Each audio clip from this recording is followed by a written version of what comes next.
Thank you so much for joining me for the October energy update. The update is going to be a little different today, but what I am excited to share is actually not astrology today, which is quite different from what I've done before. So I will be sharing a very interesting dream that I had the other night. I have been a prolific dreamer for the past 20, 25 years. And so this is pretty cool. But first, I just want to just kind of get into the moment. It's been quite a time we're having. And October is, it's funny, astrologically, October's supposed to be a little bit lighter, but I think we're feeling that things are only getting more intense and accelerating. So, okay, deep breath.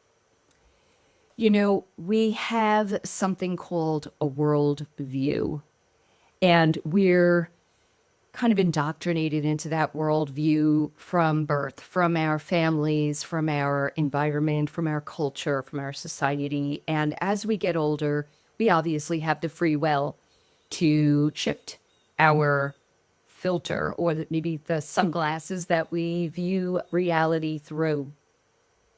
But right now, humanity is going through a major upshift of our worldview. And our worldview for thousands of years has been a survival mode worldview.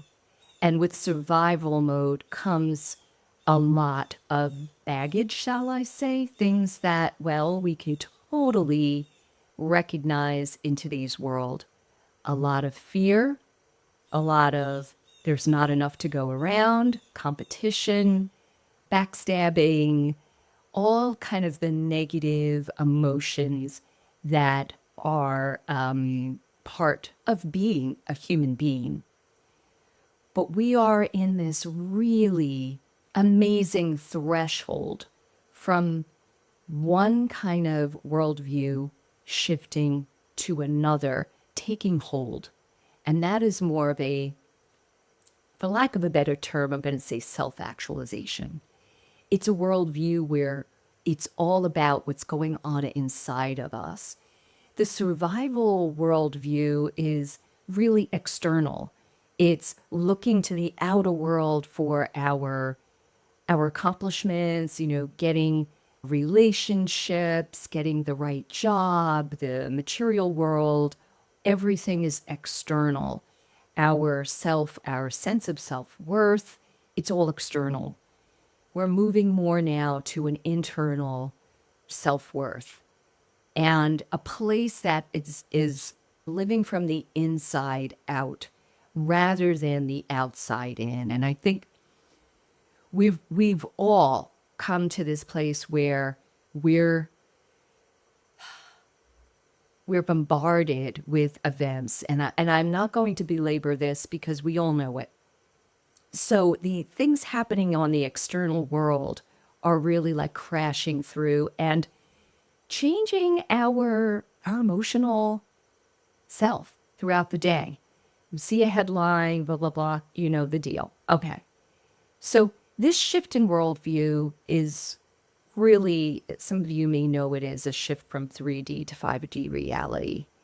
So the 3D reality is really interesting. And I just watched this YouTube video on Pat Gregory's channel with Dr. David Clements.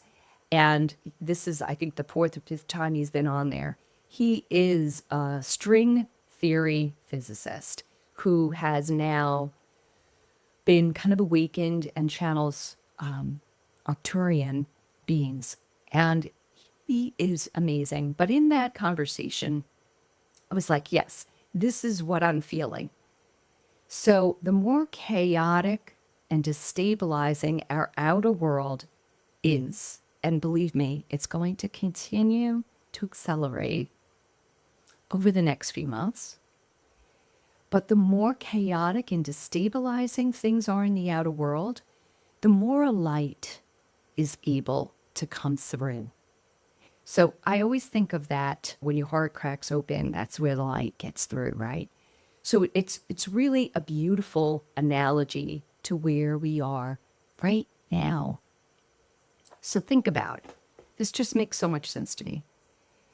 From a physics point of view now, I'm a science geek. I'm not a physicist, so I'm going to explain this in the best way I can. But our reality, what we're experiencing throughout our lives, is an extremely compacted, dense reality. It is solid. It's the material world that we're living in, right? But it's this feeling of compression and compaction when you're like this. Now, we can kind of feel energetically what that's like. There's really no freedom of movement, right? When you compact and compress something, it's very, very solid. And that's the reality that we've known here. Now, what's happening for the first time, actually, well, in recorded history, we've probably been through this cycle many, many times over the course of reality. But for just our purposes here, it's the first time that this dense compaction is starting to lift. So there's a lot of force that's required to push things together and keep them together. What's happening now is kind of like, think of it as the divine hands are letting go. What an amazing metaphor, right? Those hands are letting go of this dense compaction. And when that happens, what happens? It becomes lighter, more fluid, easier to adapt to things, but becomes less stable. It's less predictable. So when you think of any kind of matter in our lives, solid, it has all these properties. When those divine hands lift, it allows a lot more possibilities and movement and is destabilizing. So we're talking about collectively. Now, many of us, and in fact, those of you who are watching, have probably been through a dark night of the soul, and it's no fun. It's not fun at all. It's very destabilizing. We feel like there's no solid ground. We don't know who we are anymore. It's a very, very challenging, can be a very scary time. But there's a purpose to it. And now with time, we can actually see the divine timing of what we went through, and we can see with gratitude, like, I'm a better person for who I am right now. I would never have learned those lessons. I would never be the person I am today without going through that. Well, we're collectively, humanity on this planet is going through a dark night of the soul. So we've been through it, so you can look at all of what we've gone through in our personal lives in that experience and understand what humanity is going through collectively. And I think that's really wonderful because it can bring empathy and compassion to others because they may be going through this for the very first time. You know, a lot of people are given opportunities to go through that dark night, but they push it away. And this may be the very first time you're experiencing it. So we can bring compassion and empathy to that experience. So I saw this meme on Instagram just yesterday, and it was just precious.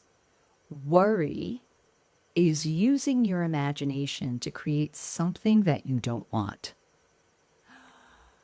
Oh my gosh, I got to say that again. Worry is using your imagination to create something you do not want.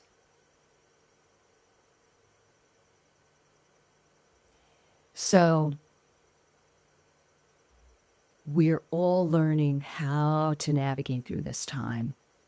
So just this week, I woke up in the middle of the night a few times with my head starting to spiral into worry, anxiety, stress, and, just even saying those words, I can feel it.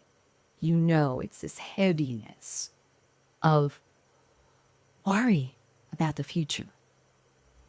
Worry in our personal lives with certain things going on. And then, we worry, obviously, what's going on with our America, what's going on with the whole world, and what could happen, and what could happen when we should flip that to use our imagination to think of what could happen in a really loving, beautiful way and focus on that. So after a few nights of this, I thought to myself, I am, talking to people how to move through these times. And I'm still falling into this pit of worry and anxiety and stress. And I was kind of walking through a trail that I go to, and I was just thinking of like, how can I get through this period without going into this pit of despair? So I do have some tips that I talk about all the time, and everyone talks about all the time. But these are the things we need to do. We need to bring more stillness. 5 minutes of stillness into our lives. We need to walk more in nature. Maybe doing breath work is really good for you. Actually, breath work is really awesome. And you don't have to do any big, go to big classes unless that's something you want. Just being conscious of your breath, bringing you back to you, things like that. Stillness, nature. And what else? Oh, yeah, laughter. And smile. Just bring laughter into your life. And one thing that really did bring me into a state of peace was not going on to the news and social media. Oh my gosh. Now I knew what was going on because we had a really intense week. Well, every week has been intense, but it's not that I'm not aware, but I'm not getting into all the details of who said this and who did that and and all the things that could happen. And oh my gosh, made such a difference. Because if you find yourself start going into that spiraling of worry, you really need to disengage. Because that's not helping anything. In fact, it's just feeding the fear, the collective fear around the world. Okay. So let me tell you about my dream. Wow. Okay. It's just really brief. I was in a house and I heard a school bus pull up. So I stepped outside, and where the school bus was actually not a physical bus. It was an outline flashing lights that was the outline of the school bus, but there was no bus there. So I could actually see right through it because there was no bus, but it was there. You know what I mean? And I was like, what's that? And I got the message that it was antimatter. And I was like, why? And it said, because there's no matter left in the universe. So what's coming through is antimatter. Like I said before, I'm a science geek. And I still wanted to understand, okay, I'm going to talk about antimatter in this thing. I have to understand it. So at the very, very basic level that I can understand is the fact that in physics, they say that every particle of matter has its complement, antimatter. The only difference between them is one is a positive charge and one's a negative charge.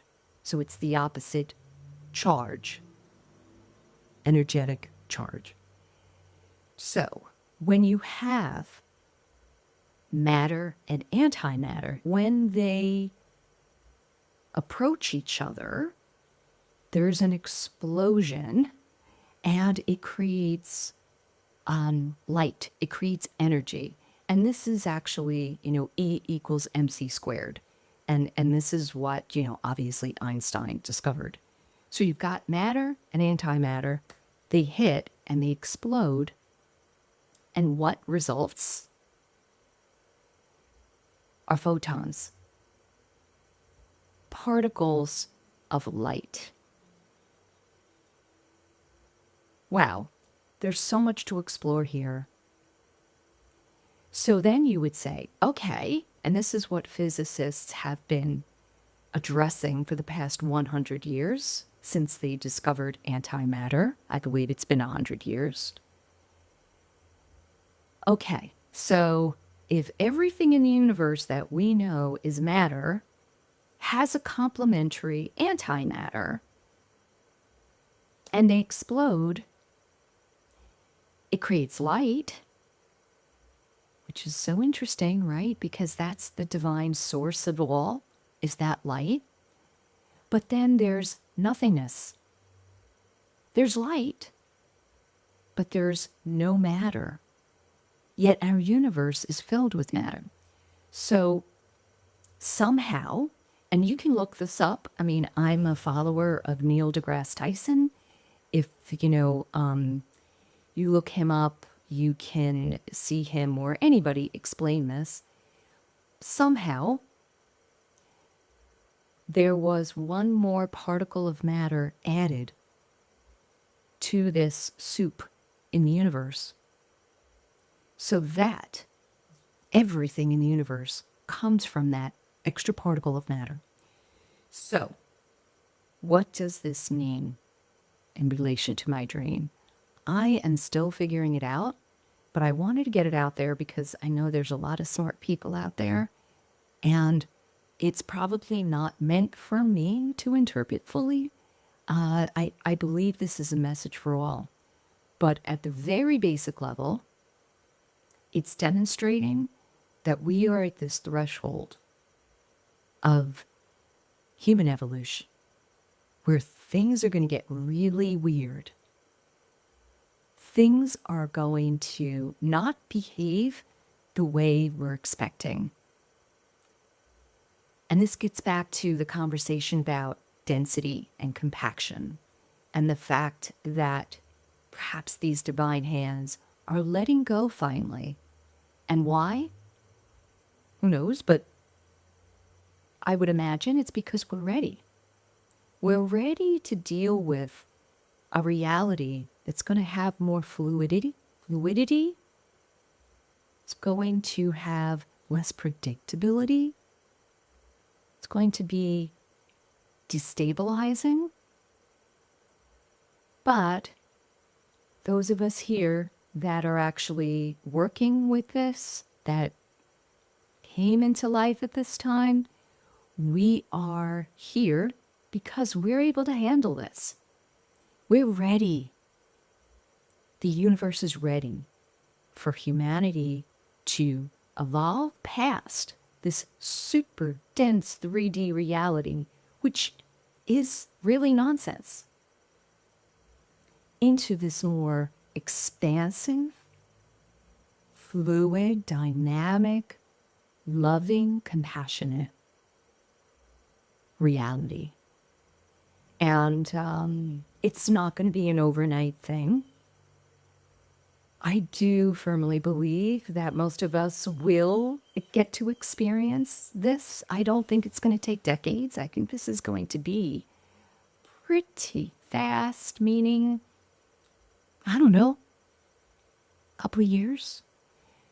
Just getting back to astrology, I don't recall all the reasons for it, but 2030, 2032, astrologers have been saying things will be different here on the planet.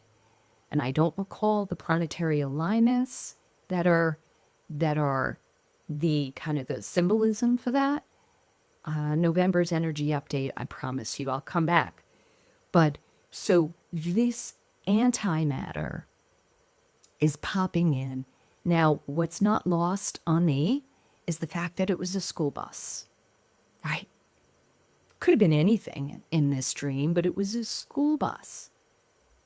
And what a beautiful symbolism for us relearning how to be in this reality. Really practicing, studying, being with this new energy, knowing that this is a fluid, dynamic experience that we're going through. But one of the biggest things happening right now, and the reason why I really didn't get into the astrology, was the fact that we have this interstellar visitor that is coming right through our solar system. It's called 3I Atlas. And I'm aware that some of you probably have never heard of it. Some of you may be, keeping up to date on it. But it's some kind of object that was discovered in July. And right now yesterday it was the closest to Mars that it will be, and it's moving through. So I think it's October 29th. It will be close to the sun, I believe. So 3I Atlas is not a typical comet. I mean, it's being called a comet, but there's several things about it that we can tell that don't look like a comet, or it's not acting like a comet exactly. But we'll see. We'll see what this is. And what I just wanted to say was this energy that's moving through our solar system is bringing this amazing knowledge, light, photons. People call it light language. And it is coming right through our planet during a solar maximum, which we're getting hit with for the last year. All of these sunspots, coronal mass ejections, all of this is happening now in October. We're having these like real close connections through our inner solar system, which is Mars to the sun, of 3I Atlas. And this stream of antimatter, I feel like there is a connection there. It's energy shifting, and I believe 3I Atlas is helping usher in this raising of consciousness of humanity. So I would love to hear what you have to say. So we are in the midst of this major transformation, shifting into a more mystical, mysterious place. And I don't know about you, but I'm just energized by this. Yes, there's a part of me that goes into that worry. What is this going to mean for me, my everyday life, my career, my family, and all that? But I know that this is something that we can't control. We know we can't control it. So, okay, to get through this period, we have to be firmly grounded to the earth. We have to really plant ourselves into the center. And when we can do that, we won't get knocked around by these ridiculous situations in the outer world. We've got to be firmly rooted in the reality that we are luminous beings. We are able to move through this time of humanity's evolution because we're here. We're awake, We're conscious of what's going on. So it's going to be a roller coaster ride. It has been. We're still on it. I have heard from different astrologers that February 2026, so just a few months from now, things will be quite different. And I focus on a higher vibration of love and compassion and beauty, because that's what's going to get us there. So again, to quote Pam Gregory, starve the fear, feed the love. There is nothing new that we need to learn about getting through this period of time. It all comes down to the things that we've learned from the ancients, from the mystics, bringing some stillness, meditation or breath work, if that's something that you resonate with, but like walking out in nature and really appreciating what you're experiencing. I mean, just really getting into that space. So I am so grateful for all of you that came on today. I would love to hear anybody's thoughts about that flashing lights of the bus. I'm still unpacking it. Things like this, these are like really vivid images that sometimes take a little while to get the deeper meaning of. And I would love to hear what you have to say. So, bye all. And just want to say, stay rooted, stay grounded. Bring in stillness, even if it's 5 minutes a day. We'll get through it. All right. I look forward to seeing you next month.